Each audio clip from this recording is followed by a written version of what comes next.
ख्वाब गफलत में सोए हुए मोमिनों। যিনি ইলমের প্রদীপ জ্বালিয়েছেন, মাযহাব ও মিল্লাতের রক্ষায় নিজেকে উৎসর্গ করেছেন। তিনি শুধু একজন প্রতিষ্ঠাতা নন, বরং মুসলিম উম্মার অন্ধকার দূর করার এক আলোকিত পথপ্রদর্শক।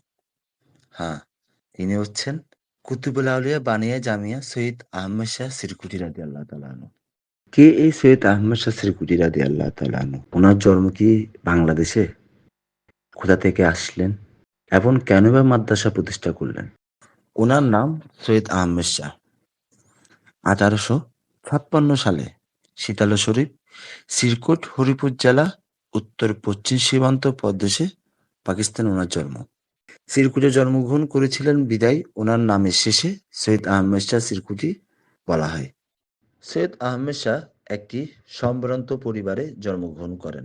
তার পিতার নাম সৈয়দ সদরুদ্দিন শাহ ছিলেন সুপরিচিত একজন পণ্ডিত। সৈয়দ আহমেদ শাহ সিরকুটি রাদিয়াল্লাহু তাআলা আনহু মাত্র 14 বছর বয়সে কোরআনের হাফেজ হন। তিনি কোরআন, ফিকহ, হাদিস, সুফিবাদ এবং অন্যান্য ইসলামী সাহিত্যের ক্ষেত্রগুলিতে কাজ করেছেন। তিনি ব্যবসার উদ্দেশ্যে সুদূর আফ্রিকাতে আত্মনিয়োগ করেন ও প্রতিষ্ঠিত হন। উনার পীরের নাম ছিলেন খাজা আব্দুর রহমান চৌধুরী রাদিয়াল্লাহু তাআলা আনহু, যিনি দারুল উলুম ইসলামিয়া রাহমানিয়া হরিপুরের প্রতিষ্ঠাতা ও ৩০ পারা মজমুয়ে সালাতে রাসূল সাল্লাল্লাহু আলাইহি ওয়াসাল্লামের গ্রন্থের লেখক ছিলেন। সৈয়দ আহমদ শাহ সিরকুটি রাদিয়াল্লাহু তাআলা আনহু ১৯২০ সালে ওনার পীর খাজা আব্দুর রহমান চৌধুরী রাদিয়াল্লাহু তাআলা আনহুর নির্দেশে ইসলাম প্রচারের উদ্দেশ্যে বার্মায় গমন করেন। সেখানে বাঙালি জামে মসজিদের খতিব হিসেবে নিযুক্ত হন। তিনি সেখানে তরিকত ও শরীয়ত প্রচার করতে থাকেন।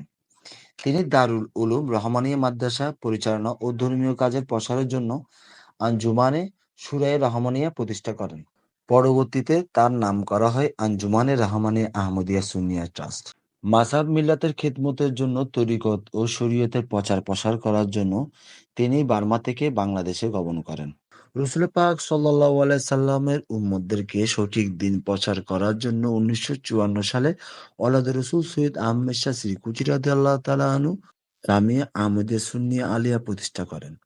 প্রতিষ্ঠা লগ্নে মাদ্রাসাটির নাম ছিল মাদ্রাসা আহমদিয়া সুন্নিয়া, তবে তা পরবর্তীতে পরিবর্তন করে জামিয়া আহমদিয়া সুন্নিয়া আলিয়া রাখা হয় এবং আঞ্জুমানে রহমানিয়া আহমদিয়া সুন্নিয়া ট্রাস্টের অধীনে আরো বিভিন্ন জায়গায় প্রায় ৩ শতাধিক মাদ্রাসা রয়েছে।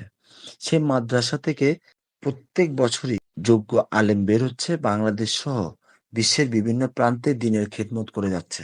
সৈয়দ আহমদ শাহ সিরকুটি রাদিয়াল্লাহু তাআলা আনহুর পীর খাজা আব্দুর রহমান চৌধুরী রাদিয়াল্লাহু তাআলা আনহু ওনাকে একটি মহান দায়িত্ব দেন। সেই দায়িত্ব হচ্ছে ৩০ পারা মজমুয়ে সালাতে রাসূল সাল্লাল্লাহু আলাইহি সাল্লাম প্রকাশ করা। তিনি শুধু বাংলাদেশ, বার্মাতে নয়, দক্ষিণ আফ্রিকাতে ব্যবসা করার সুবাদে তিনি সেখানে আফ্রিকার কেপটাউন, জাঞ্জিবার ও মোম্বাসা শহরে জনগণের মাঝে দ্বীনি দাওয়াত পৌঁছান। তিনি ১৯৮০ হিজরির ১১ জিলকদ ২৭ এপ্রিল ১৯৬১ সালে সিরকুটের শীতলা শরীফে শেষ নিঃশ্বাস ত্যাগ করেন। ওনার মাজার শরীফ শীতলা শরীফ সিরকুটে অবস্থিত। বাংলাদেশে জামিয়া আহমদিয়া সুন্নিয়া আলিয়া প্রতিষ্ঠা করে বাঙালিদের উপর অনেক এহসান করেছেন এই সৈয়দ আহমদ শাহ সিরকুটি রাদিয়াল্লাহু তাআলা আনহু। সে মহান সুফি সাধক সৈয়দ আহমদ শাহ সিরকুটি রাদিয়াল্লাহু তাআলা আনহুর ওরস মুবারক বাংলাদেশেও জাঁকজমকপূর্ণভাবে উদযাপিত করা হয়। তারই ধারাবাহিকতায় আগামী ১০ মে ২০২৫ খ্রিস্টাব্দ ১১ জিলকদ ১৪৪৬ হিজরি রোজ শনিবার আওলাদ রাসূল কুতুবুল আউলিয়া রাহনুমানি শরীয়ত ও তরিকত হাদিয়ে দ্বীন ও মিল্লাত হযরতুল হাজ হাফেজ কারী সৈয়দ আহমদ শাহ সিরকুটি রাদিয়াল্লাহু তাআলা আনহুর উরুস মুবারক চট্টগ্রাম জামিয়া আহমদিয়া সুন্নিয়া আলিয়া মাদ্রাসা ময়দানে অনুষ্ঠিত হতে যাচ্ছে।